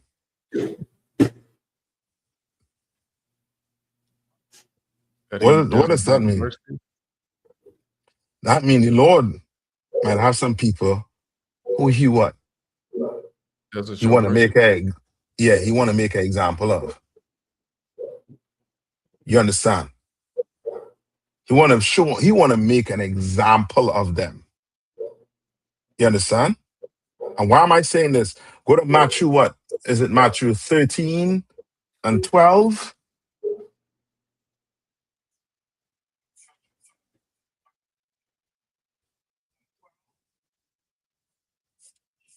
Okay. This is the book of Matthew, chapter 13 and verse 12. Mhm. For whosoever hath, to him shall be given, and he shall have more abundance. But whosoever hath not, from him shall be taken away, even that he hath. No, not this one. I want the one where he say for hearing, like why he talks to them in parables. Oh yeah, Matthew 13 and 13. I think I think he did. Okay. Yeah. Oh, yeah. So Salaki, go ahead. My bad. Okay. Verse 13. Therefore speak I to them in parables, because they seeing see not, Right. and hearing they hear not, neither do Mhm. they understand. So Christ is speaking in parables because he what? Simple. Salakia, sir. Come on. Because he don't want them to get it. Yeah, that's it. So Christ would hit them with a parable, and then what? Walk off, and then do what? See who follows? Mm-mm. Remember, he speaking to them in parables because he don't want them to what? To understand. Okay, Who does he wants? Who he wants to understand? Let's read it. Go ahead, tab 1. So like I said, I was gonna say the disciples. Yes. That's when you read it. Lower down is where Christ started to do what? He started explaining it to the disciples what he was doing. Come on. Because he wants the disciples to what? Get it. He wants them. You know what I mean? That's why there's so much evidence to show Christians that Christ is not all love. So if Christ is not extending all love to his people, you think he gonna extend it to any other nation? No.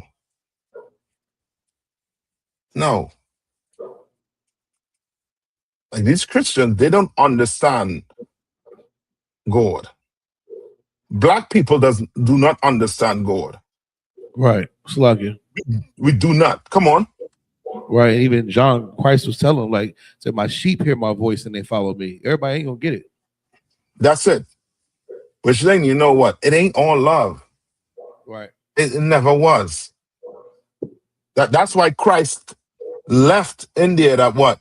He was going to put a division between who? Mother and father. Your family, your foes. Yes. Because, brother, do you know how much it takes for some brothers and sisters to not celebrate Father's Day or Mother's Day? They will leave the truth just to do that to them. And then say Salaki and come back the next day saying I'm ready. And you're not ready. They're not. But you could be ready. You could get ready. You understand? Like those things are, you know what I mean? They're not easy to do, you know. You want to turn your back on your family, that you know for what? Since from birth? Oh, come on.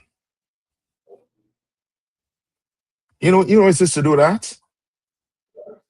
But Christ leave it in there for you to know. You're going to have to do these things if they're trying to stop you from what? Following Christ himself. You have to do it. That's why he say, who's my mother? Who's my father? Who's my brother? Who is my sister? They that do what? The work. Follow. Doing the work. Yeah. So meaning what? Christ is telling you now, you are going to have to get a new what? New family. That doesn't, Christ ain't giving you all right to go out and do what? Curse your mother and father out. Don't be dumb. He ain't telling you to go do that. You don't have to do that. You could be professional with it. I know that when you come in here, you have a new what? A new family. Family. You start over. Yeah, you start over. So whatever you did in the past, you didn't do it. You understand? Magawa didn't do it. Akashka didn't do it. Zion, Bankial, Kowal, you all didn't do whatever you all did in the past. That wasn't Bankial or Kowal. It's done. So now you have a new family. You understand? And now you start living like a new what? Like a new man. You understand? Like you get a new identity. You start living like that. You understand? Come on. Come. Verse 14. And in them is fulfilled the prophecy of Esaias, which saith, by hearing ye shall hear, and shall not understand, and seeing ye shall see, and shall not perceive. All right. Okay. So that what?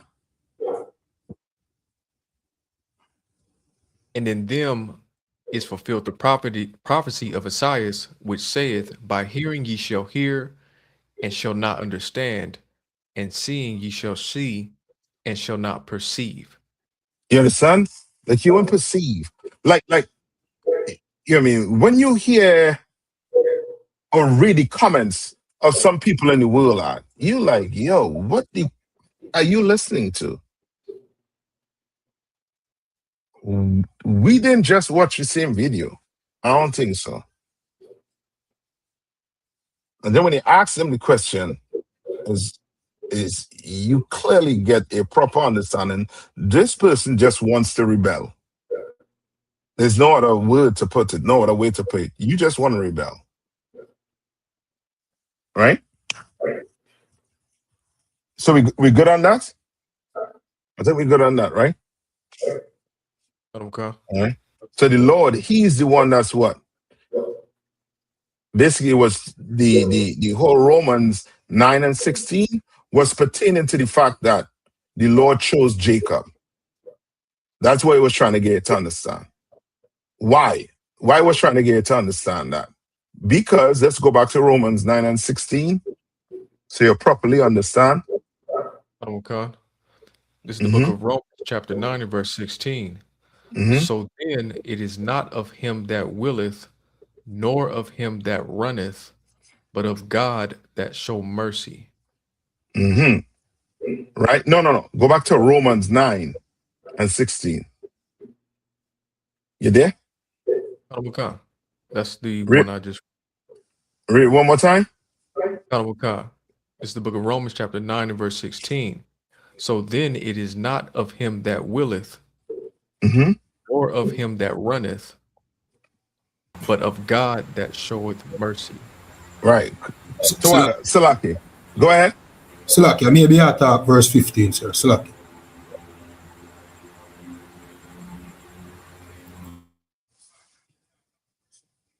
No. He was right. I was just at the wrong scripture. But read verse 17. Tawada. Verse 17.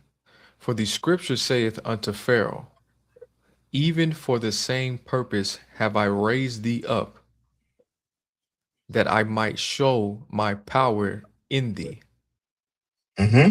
My name might be declared throughout all the earth.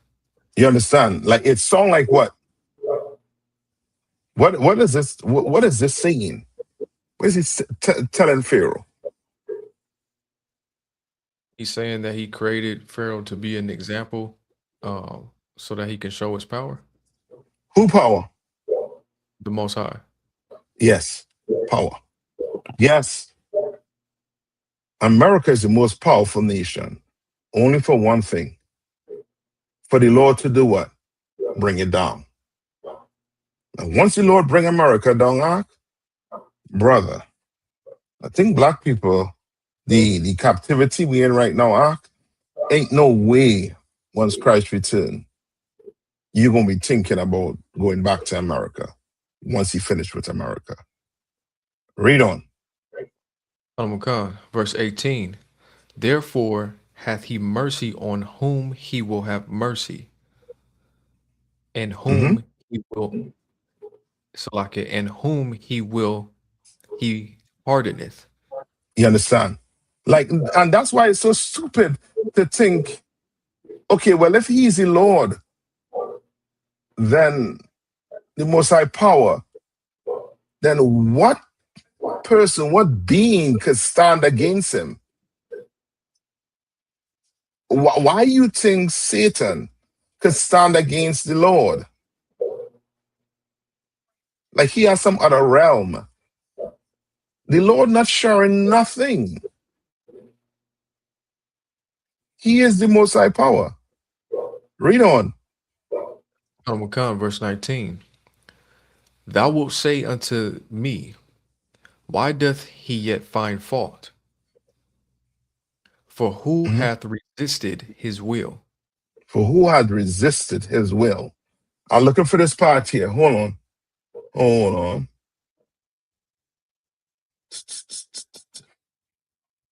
To really drive home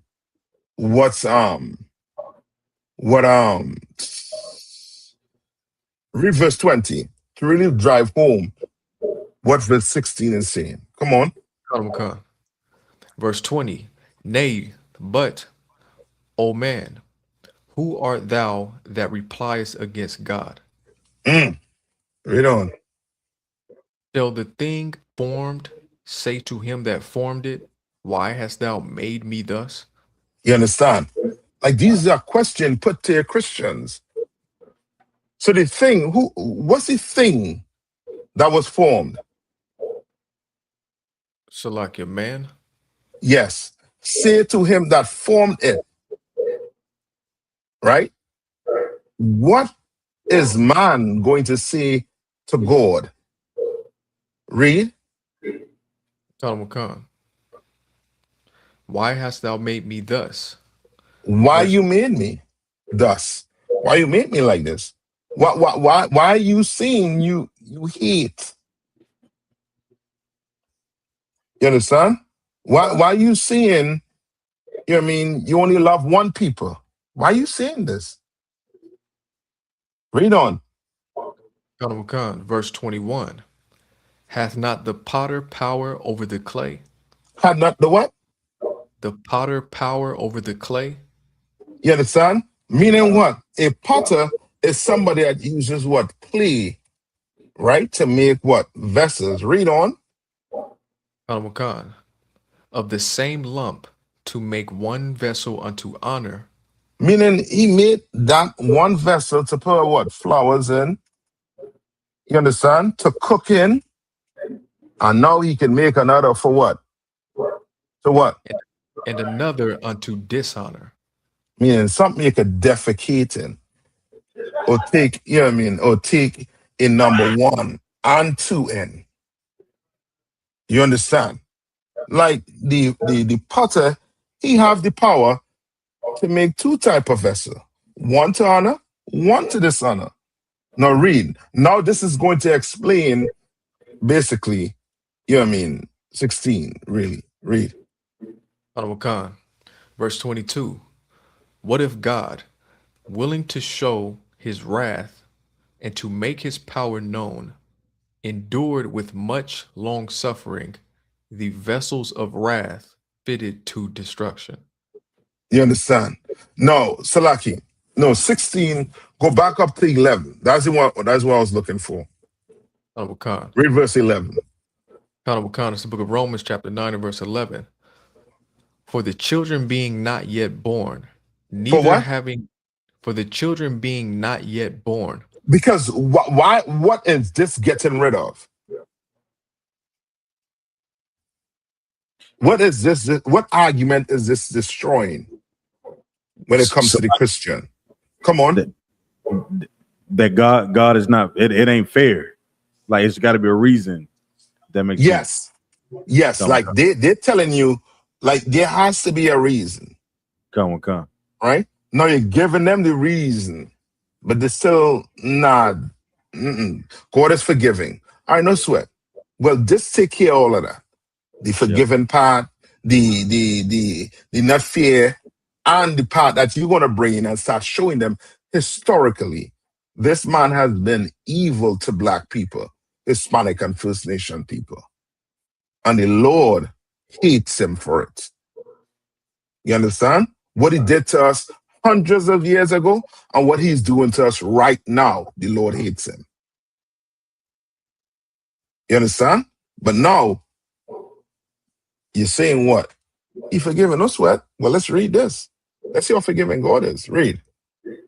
Khan, neither having done any good or evil, that the purpose of God according to the election might stand. Read that one more time.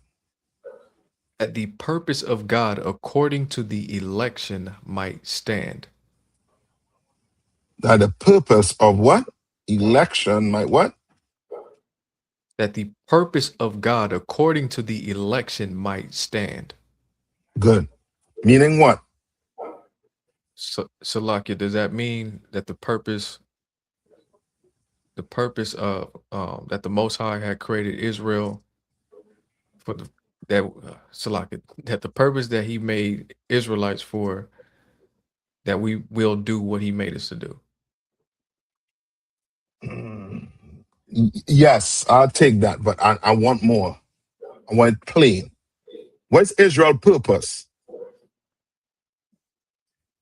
To rule, to rule over the other nations. The what? To rule over the other nations. That's it. The purpose for Israel is to rule. Not to what? Share power. The purpose is for us to rule over these other nations. They are not fit to run the earth. I know who fit to run the earth. You understand? Israelites, with Christ being their king. Under Christ, we fit to rule the earth. You understand? That's why he went there with it. Why? Because a child cannot do what? What a child cannot do.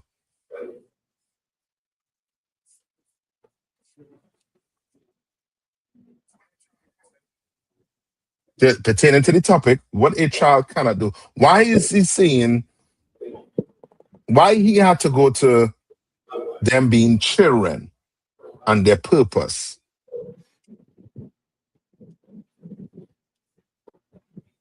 Y'all can't make themselves. Not that they can't make themselves. What people like to say about children? That they're innocent.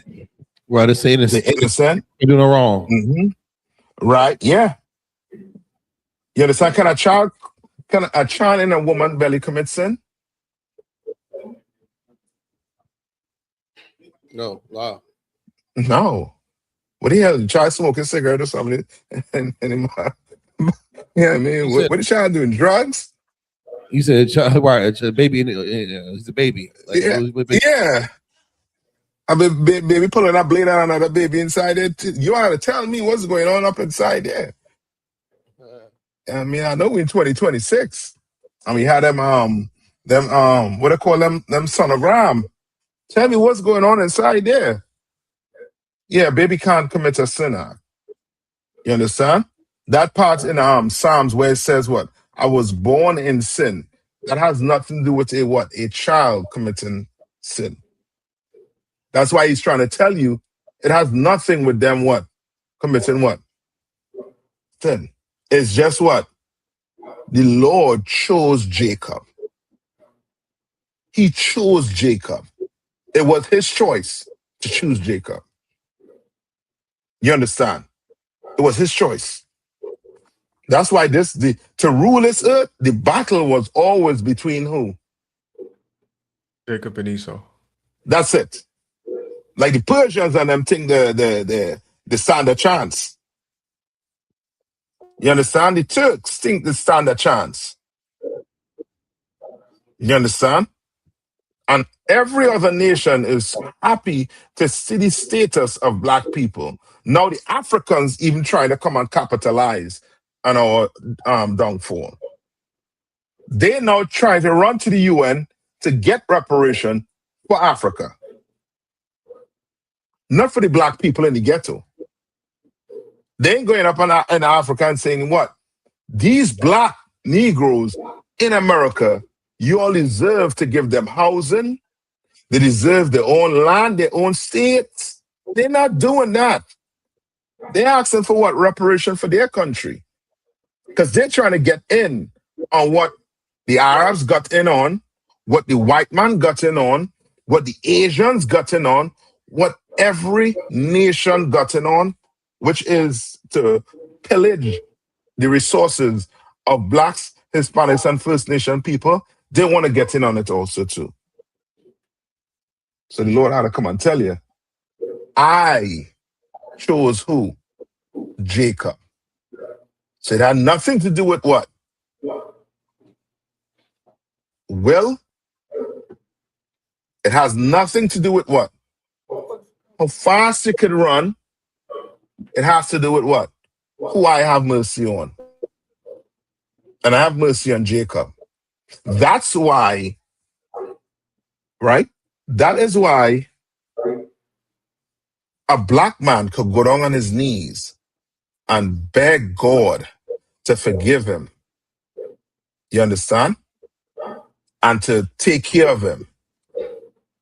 You understand? And to watch over his family. And the Lord could do what?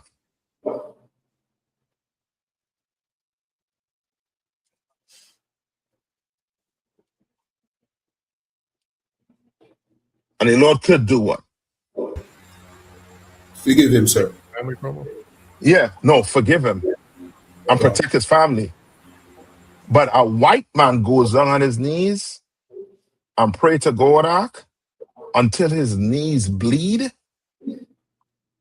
God is not hearing him. God is not showing him mercy. He's not going to hear him. You understand? He's not going to hear him. You understand? But you have a chance. You have a second chance. You could change and become somebody brand new.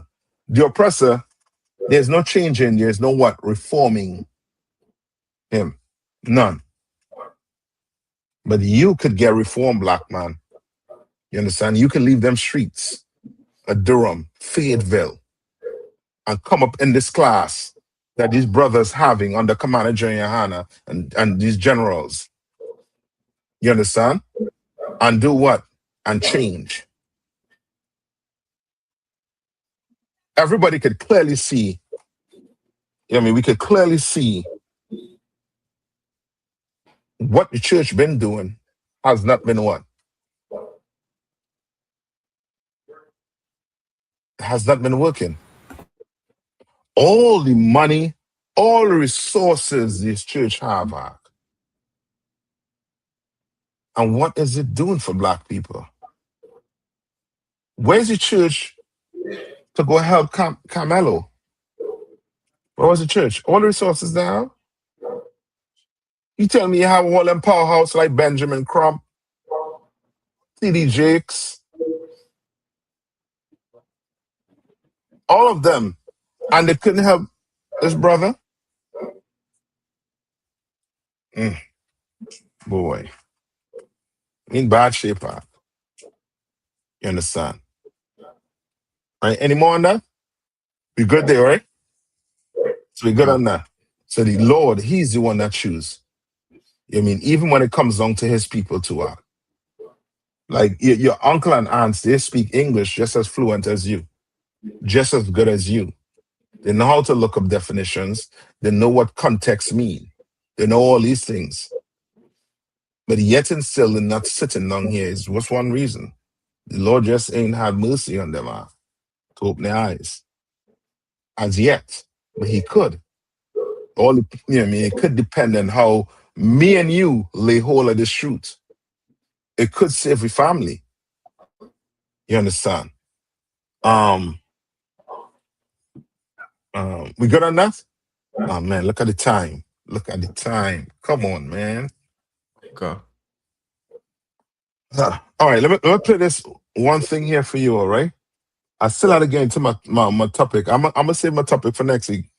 Iraq, I'm gonna be in here 7 p.m. next week. I'll be in here on time next week. And we'll get in. All right? You brothers and sisters, in North Carolina, you show up. Come to class, man. You know what I mean? You can't make it physically? Come on to YouTube, Facebook. We online. I only seen one like. You understand? I'm a human being too. I want to see some thumbs up. Come on. Show me some love. Show the U.P.K. some love, man. Let me show you all this. Right? And keep in mind, you know what I mean, what's taking place right now. Brother, it's slowly but surely it coming there. It coming round. Let's see if I can play this fast for you.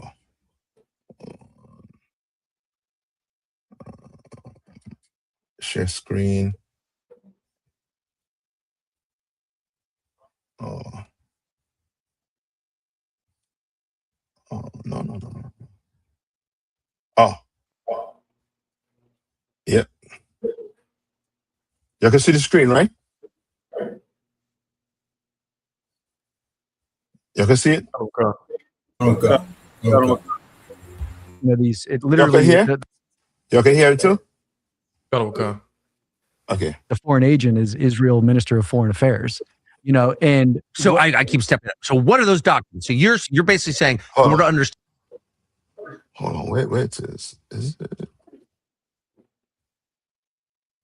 The counter, which is, well, there's bad things. There's evil inside Gaza that needs to be removed, right? Yes. And so that's where this FARA document's interesting, is because you can see the nation state weaponizing the American church to sway their opinion, to say, hey, you know what? No, the genocide is rationalized and we're not going to call it genocide because of X, Y, and Z. So that's what this document just shows. It shows that millions of dollars came from the nation state of Hold on.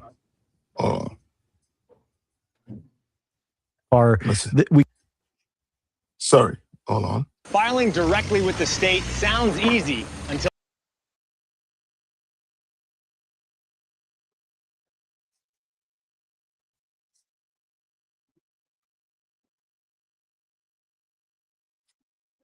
Yeah, it is. It's here. I think, again, even if you're not familiar with the details of that book, you have y'all can hear, right? Got answer. The nation state of Israel is not the ethnic tribe. Okay, hold on. Come on, oppressor. When the Israelite scholars of practical knowledge tell you all this, you all don't want to hear us, right? Things that push against our bias. Boy, I've been there. Yeah, and so have I. And so that's the thing is as we grow and hopefully mature, we look at the surroundings and say, okay, what is truth and what is not truth? Yes. And a really simple truth is the nation state of Israel is not the ethnic tribe. Yeah. The what? They're not the what? The ethnic tribe. They're not the ethnic tribe. Now, this is a what? An oppressor telling you this. That's described in the Torah. And so if that's our baseline, then okay, now we can reshape we can look at what's truth and not truth and see, where people are leveraging that card or weaponizing that card for their own gain. But you would. Brother, hold on to the truth. Sister, hold on to the truth. You understand? What you have as goal, it's coming out slowly but surely. That what? What is coming out slowly but surely? That so-called blacks, Latinos, and Native Indians are the Most High's chosen people? Well, that is coming out slowly but surely. But what is also coming out slowly and surely? That what? The people who claim they are Jews are what? The devil. Are not. They're using it to do what? For their personal gain. You understand? They're using it to steal your land. That's what they're using it for. And you know what's the weird thing about it? Black people, and this is what black people fail to realize. That there are going to be some oppressors who are going to try to do what? What would they try to do? They're going to try to do what? Bow down, kiss your boots. Does that mean now I accept them into the tribe? No. You understand? No. Are there some good white people out there? Maybe there's some. I saw one on here today. Let me see. Wait, right here. See? This is a good one. How I know he's a good one?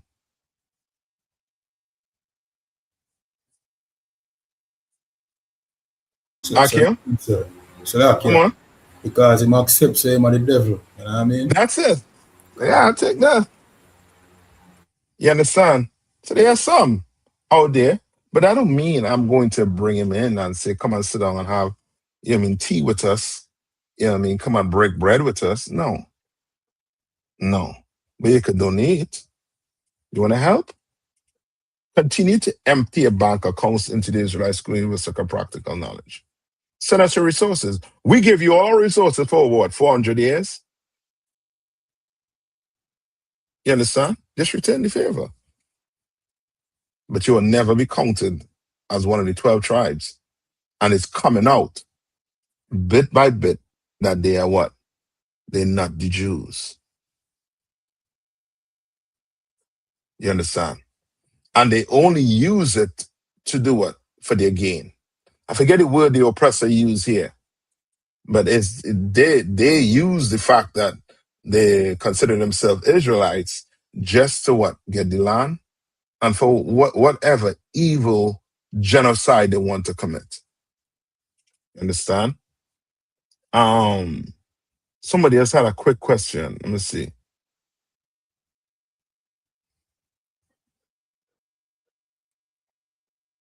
Okay, that one I'm gonna get next week, sis.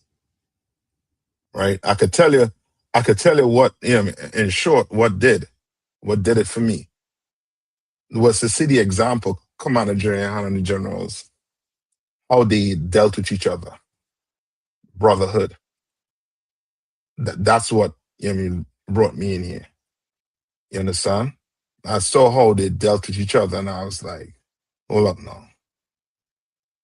I never saw this place like how it was before. Never, ever. You could go into, the church, the mosque, and the brotherhood you're seeing here, you will not get it out there. You will not. I guarantee it. That, is what really caught my eye. The first time I came to class, I saw Cesar Borgia on the ground, and I did the stupidest thing ever. Try to jump over. You understand? Skip over it, tiptoe over it to come into class.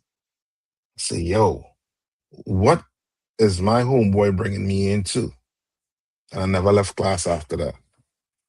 You understand? Sat down there and watch how they interact with each other. That's why I try to tell brothers and sisters, when you come in here, you better be, as a brother and sister, you better be on your best behavior all the time. You better act like if, Christ is in that room, as if Commander YAHANNA or one of these generals in the room watching you, seeing you, hearing your conversation, seeing how you're dealing with your kids, seeing how you're dealing with your rib, or as a sister, seeing how you're dealing with a husband who's not in the truth. You understand? Or them kids, seeing how you're dealing with them. You understand? Your conduct, it means a whole lot when people see you. That's why it's so strict when it comes to camp, where we try to tell you to do what? Your whole posture at camp has to be right to attract the right attention. Yes, integrity. You understand? Has to be right. You understand? It has to be, or else you attract the wrong things. You want to tell a sister you better watch what she's wearing. Why? Because she's going to attract what? The wrong attention. Well, you better watch how you acting around people. You understand? You better watch it. It's gonna come out. You understand? Then we're gonna realize, oh, you was just pretending. You don't want to be that. But that's what got me in here. You know what I mean? Just seeing how the genres operate with each other. And of course, you know what I mean, the breakdowns, you know what I mean? I never heard the Bible being broken down like that. And I was just amazed at Aquat, I should say. All right. All right. With that, you know what I mean, any other questions? We'll get next week. You know what I mean, Lord will, you know what I mean, again, come in here, come on time, and we go, you know what I mean, we get in. All right, Akim, Aquat. All right, and with that, who I pass the class over to? Durham? Who have it? Or Zion? Who you have there as your God? Salaki, sir, Bunkiel. I will pass the class over to Priest and Officer Bankiel. Come on.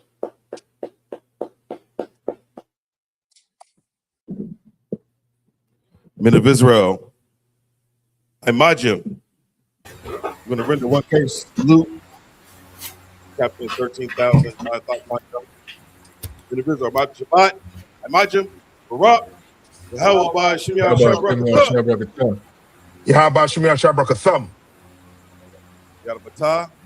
Hands down. Sar, turn the face to sisters. I.S.U.P.K. which means to stand. Men of Israel, we're going to render one person salute to our sisters. Shabbat. I.S.U.P.K. Barak. Yahweh Shema.